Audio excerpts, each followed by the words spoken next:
क्या आपके साथ भी कभी ऐसा होता है कि एग्जाम देते टाइम तो क्वेश्चन आपसे सॉल्व नहीं होते, पर वही क्वेश्चंस घर पे आते ही आपसे फटाफट सॉल्व हो जाते हैं?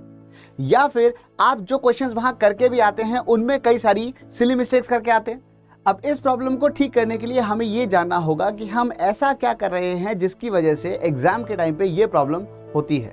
प्रॉब्लम की सबसे बड़ी जड़ ये है कि अक्सर स्टूडेंट्स का एग्जाम टेम्परामेंट सही नहीं होता, जिसकी वजह से वो अपना 100% वहां नहीं दे पाते और जितना वो जानते हैं उतना भी उनके मार्क्स में रिफ्लेक्ट नहीं करता। ऐसा बेसिकली तैयारी के दौरान अक्सर की गई 3 गलतियों की वजह से होता है।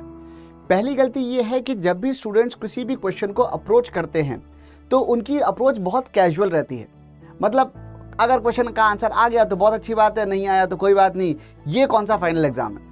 दूसरी गलती होती है प्रॉब्लम्स को अटेम्प्ट करते टाइम एक हाफ हार्टेड अप्रोच रखना। मतलब क्वेश्चन को जब पढ़ा तो उसे सीरियसली सॉल्व ही नहीं किया, बस उसको पढ़ा, देखा, हल्का हल्का सा पढ़ा और इसका आंसर तो मुझे बॉम्बे लग रहा है या बी लग रहा है, और फटाक से पीछे मुड़ के देखा आंसर क्या है। अगर आंसर वाकई बी निकल पड़ा तो देखा मैं कितना स्मार्ट हूं कि मैंने 5 सेकंड में 10 सेकंड में आंसर निकाल दिया। और अगर कहीं बी की जगह सी आ गया तो फिर उसके बाद देखा अरे सी कैसे हो सकता है। फिर वापस आए क्वेश्चन पे, फिर से उसे पढ़ा, अरे हाँ सी ही तो होगा, मैं भी, चलो कोई बात नहीं, एग्जाम में शायद ऐसा नहीं होगा। तीसरी गलती तो और भी बड़ी है। इसके अंदर पहले स्टूडेंट्स क्वेश्चन को पढ़ते हैं, फिर आंसर देखते हैं और उसके बाद उसको प्रूव करने की कोशिश में लग जाते हैं। तो आइए देखते हैं कि पहली बात तो ये गलतियां होती क्यों हैं, दूसरा इनकी वजह से हमारा एग्जाम टेम्परामेंट क्यों बिगड़ जाता है और हमारी परफॉर्मेंस क्यों खराब होती है, और तीसरा इन गलतियों को ठीक कैसे करना है। पहले आते हैं हम इस बात के ऊपर कि हम ये गलतियां करते क्यों हैं। दरअसल इसके पीछे एक बहुत बड़ा हाथ है डोपामीन का। डोपामीन एक ऐसा न्यूरोट्रांसमीटर होता है जिससे हमें अच्छा लगता है। हम डेली लाइफ में जो भी कुछ करना चाहते हैं वो कहीं ना कहीं डोपामीन सिक्रीशन से लिंक्ड है। जैसे कि जब हमें प्यास लगती है और हम पानी पीते हैं तो हमारा ब्रेन थोड़ा सा डोपामीन सिक्रीट करता है और हमें अच्छा लगता है। एंड दैट इज वाई हमें ये बात पता चलती है कि जब प्यास लगती है तब पानी पीना होता है। डोपामीन सिक्रीशन बहुत ज़्यादा इंपॉर्टेंट है क्योंकि इन्हीं छोटे छोटे इंस्टेंट रिवॉर्ड्स की वजह से हम हमारी एग्जिस्टेंस के लिए बहुत ज़रूरी काम लगातार करते रहते हैं। ऐसे एक्सपीरियंसेस के बहुत सारे एग्जाम्पल्स हैं, जैसे कि मेजर एग्जाम्पल्स होंगे बैटिंग या गैम्बलिंग, लेकिन इतनी दूर जाने की ज़रूरत नहीं है। हम अपनी लाइफ से जुड़े हुए बहुत सारे छोटे छोटे एग्जाम्पल्स यहाँ पे देख सकते हैं। जैसे कि एक होता है वीडियो गेम्स। वीडियो गेम्स खेलते टाइम हमें नहीं पता होता कि हम जीतने वाले हैं या हारने वाले हैं, यानी कि एक बार फिर आउटकम अननोन है।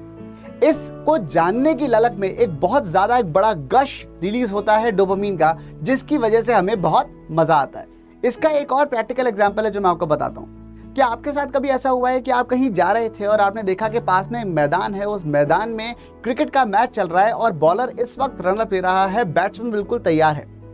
आपको कुछ नहीं पता उस मैच के बारे में कि फर्स्ट इनिंग चल रही है, सेकंड इनिंग चल रही है, कौन खेल रहा है, किससे खेल रहे हैं, क्यों चल रहा है ये मैच, आप कुछ नहीं जानते, लेकिन फिर भी आप 1 सेकंड के लिए वहां पे रुके होंगे ये देखने के लिए कि उस पर्टिकुलर बॉल पे क्या हुआ। ऐसा इसीलिए हुआ क्योंकि अननोन आउटकम को जानने की ललक ही डोपामीन रिलीज की वजह से पैदा होती है और वो करने के बाद आपको मजा आता है। यही मजा आपको तब भी आता है जब आप प्रैक्टिस करते टाइम किसी क्वेश्चन के अननोन आंसर को जानते हैं। लेकिन अगर वो आंसर आपको बिना मेहनत किए बस पीछे आंसर देख के पढ़ के मिल जाए तो बात ही क्या है। समस्या ये है कि जब हमें ज़्यादा मज़ा आने लगता है तो हमें इसकी आदत होने लगती है और इसके वैसे ही विड्रॉल सिम्टम्स होते हैं जैसे कि किसी भी और हैबिट फॉर्मिंग ड्रग्स के होते हैं। अब हम वापस अपनी समस्या पे आते हैं कि एग्जाम टेम्परामेंट क्यों बिगड़ जाता है उन 3 आदतों की वजह से। होता अक्सर ये है कि जब हम घर पे बैठ के आंसर सीधे देखते रहते हैं बिना अटेम्प्ट किए तो हमें उस डोपामीन की आदत पड़ जाती है। पर एग्जाम देते टाइम जब हम आंसर की नहीं देख पाते हैं और हमें आंसर्स नहीं पता चलते तो डोपामीन रिलीज रुक जाता है। इसकी वजह से कई सारे विड्रॉल सिम्टम्स होते हैं जैसे कि एंग्जाइटी, और उसी वजह से हमारा कंसंट्रेशन लेवल गिर जाता है और साथ में सिली मिस्टेक्स भी इसी वजह से होती हैं। अब सवाल ये है कि जो हमारी प्रॉब्लम्स हैं उनका सोल्यूशन क्या है। सोल्यूशन सिंपल है कि डोपामीन की आदत डालिए ही मत।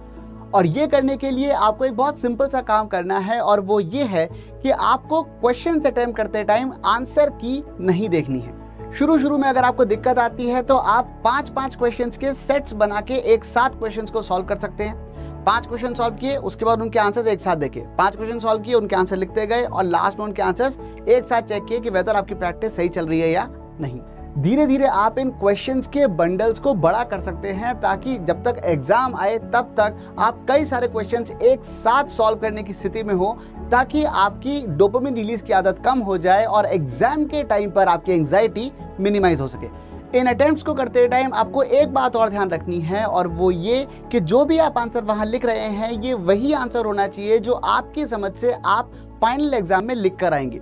कहने का मतलब ये है कि आपका अटेम्प्ट कंप्लीटली सिंसियर होना चाहिए ताकि आपको एग्जाम एनवायरनमेंट की आदत पड़ सके और आपका एग्जाम टेम्परामेंट इंप्रूव हो जाए।